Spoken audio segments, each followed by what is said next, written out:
Yet another silver shortage? A new one? Are you kidding me? It seems like there's an endless supply of silver shortages. Do we really care at this point? Well, we'll try to assess it in this video as we explore.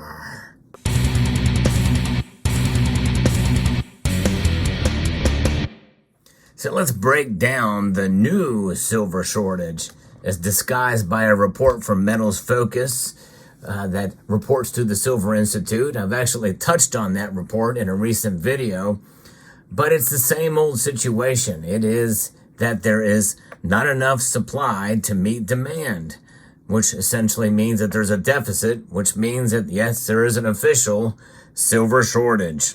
But what does that really mean? I believe semantics are important. Even though I'm not certainly the best wordsmith, one thing's for sure, I do like to be at least somewhat precise in some of the language that I use. So I think it's a good idea to define some terms here, because I've talked about it before rather loosely in the past. But when it comes down to it, we have to understand that there is shortages in supply of a lot of different things in the supply chain, and we've seen that come to fruition in a dramatic way during the pandemic. So now, here we are, and there are shortages everywhere and anywhere. But what does it really mean? It's a shortage of supply or a shortage of part of the supply chain. Supply of a certain aspect of a certain product. In other words, is there enough rubber to meet the demand for tires? Or are they having trouble manufacturing tires? Is there a glut of rubber, but they don't have enough actual tires because they can't produce them fast enough? That's the kind of nuance you have to take a look at in the supply chain. And I think by and large, considering that silver is mostly an industrial metal, I think that is part of what's happening here. Is when we think of a silver shortage, most of us immediately think about, well, there's not enough silver in the ground.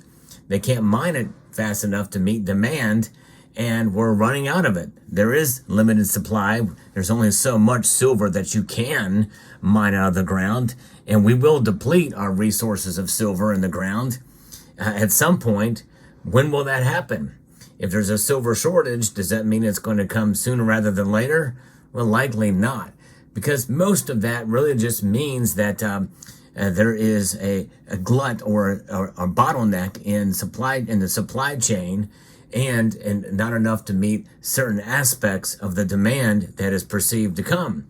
But there's surprises that can also make their way into the supply chain. And I reported on this earlier as well, that there has been times where recycling has really stepped up, because there's a lot of silver out there. It's just in different hands.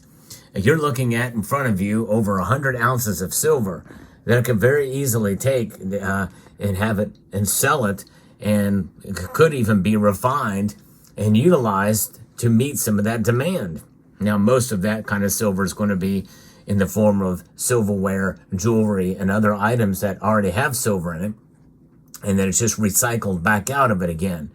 And they are getting better and better at recycling silver, no question about it, which means that recycling is likely to pick up instead of slow down. As more and more people turn in their silver in the form of old jewelry, silverware, and electronics, you are going to see that supply crunch not be as crucial. And then you have the silver that you use for investment, or what they refer to as investment. Most of us like to consider it as a hedge against economic instability. We stack it. And this is silver that's not on the market. I'm not going to be selling it to be refined and to be utilized for electronics or to meet that demand.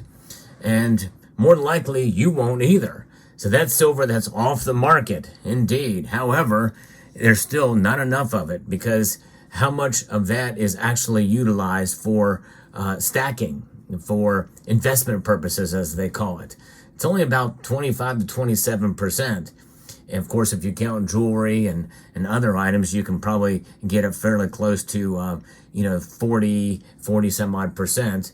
But a lot of it is used in industry, and then jewelry is kind of that crossover market and silverware is picking up in some cases. Of course, a lot of those are going to be meeting Indian demand.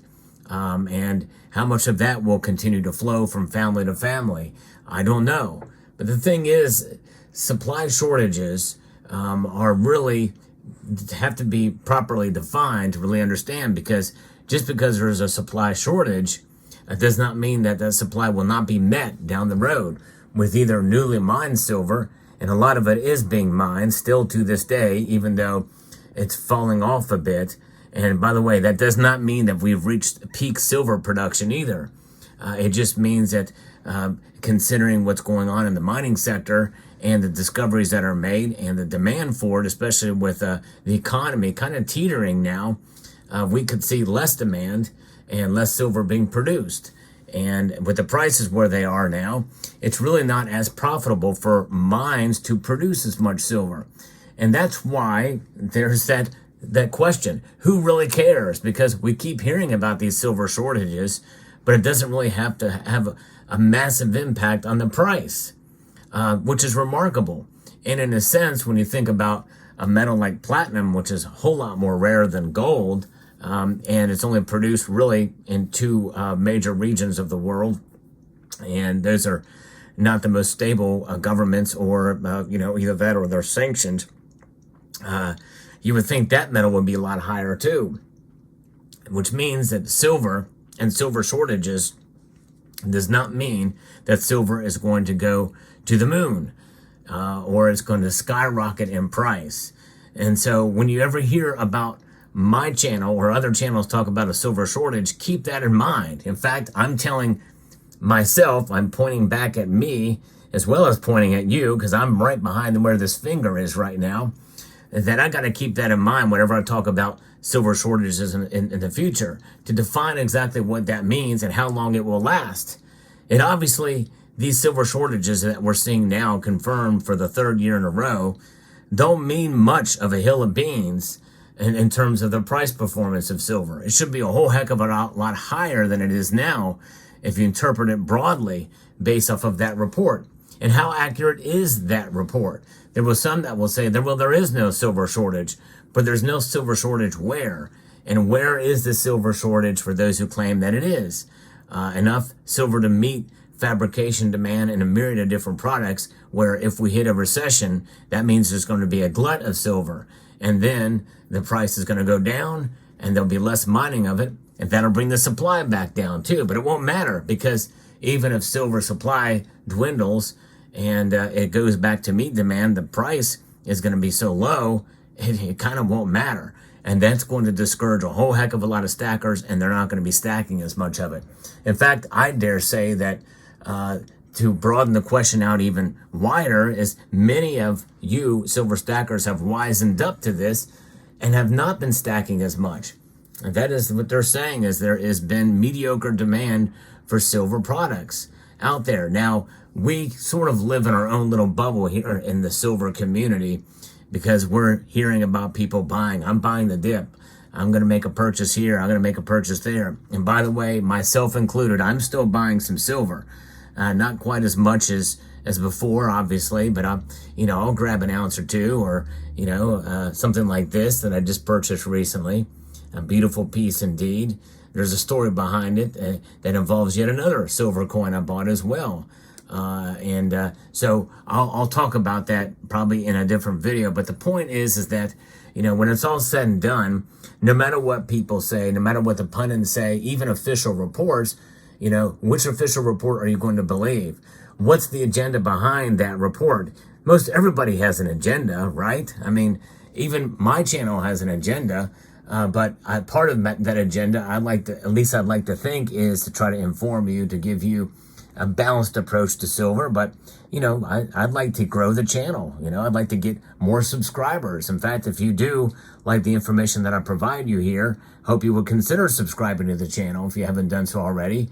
And if you enjoy this video, maybe press that like button down below. But I think it's in my best interest to be as fair-minded and as balanced with regards to silver as possible. And when I say that, I'm not talking about balance in terms of being pro or con silver. I'm always pro silver. No question about it. That is precisely the motivating factor as to why I like to have a balanced approach to it. Because in the end, silver sells itself. And silver products like this that have a great level of detail, are beautiful, and have a very low premium above spot, you can't go wrong with something like this. I love pieces like this. I think that's nice, and it will preserve your wealth over the long course of time. If you hold it long enough and buy it, utilizing dollar cost averaging at the very least and enhance it away a bit, then you're going to do okay.